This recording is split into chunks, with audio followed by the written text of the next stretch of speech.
แต่อาจจะมีอยู่แต่ว่าเดี๋ยวให้ไอ้ใหญ่มาต่อเอาเนาะก่อนดิเปิดเลยดิ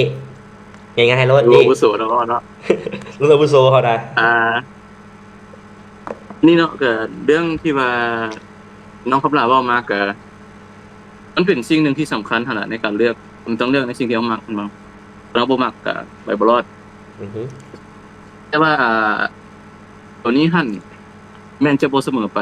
สำหรับอ้ายหั่นแม่นเพราะว่าเราต้องเบิ่งว่าทักษะของเรามันจะอยู่เด่นในด้านใดคือตัวอย่างน้องอาจจะมักเกี่ยวกับอิหยัง Social Media แล้วน้องบ่ได้ภาษาอังกฤษแต่น้องอยากไปเรียนสื่อสารมวลชนแม่นอยู่น้องวิชาที่เวลาที่น้องเรียนหั่นเป็นภาษาลาวแล้วน้องอาจจะมักในการเรียนตัวนี้แต่ว่าบัดนี้นะในการนำใช้เวียกลงเวียกตัวจริงหรือว่าในการนำใช้เวลาค้นคว้าหาข้อมูลหั่นน่ะเฮาแม่นบ่แน่นอนว่ามันสิได้เป็นภาษาลาวหรือภาษาไทยเวลาเฮาค้นคว้าเสาะหาข้อมูลเพราะว่าตัวอ้ายเองรู้ย้อนว่าหนึ่งมาภาษาเหตุผลที่ว่าอ้ายได้ส่ำนี้ก็ย้อนว่าตัวเองได้ภาษาอังกฤษ แล้วในการค้นคว้าอย่างต่างๆเอกสารอย่างต่างๆที่ต้องการ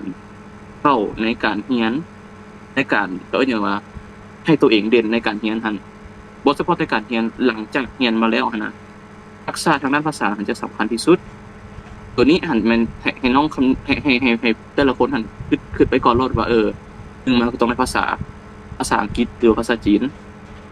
ที่สองมาทักษะต้องได้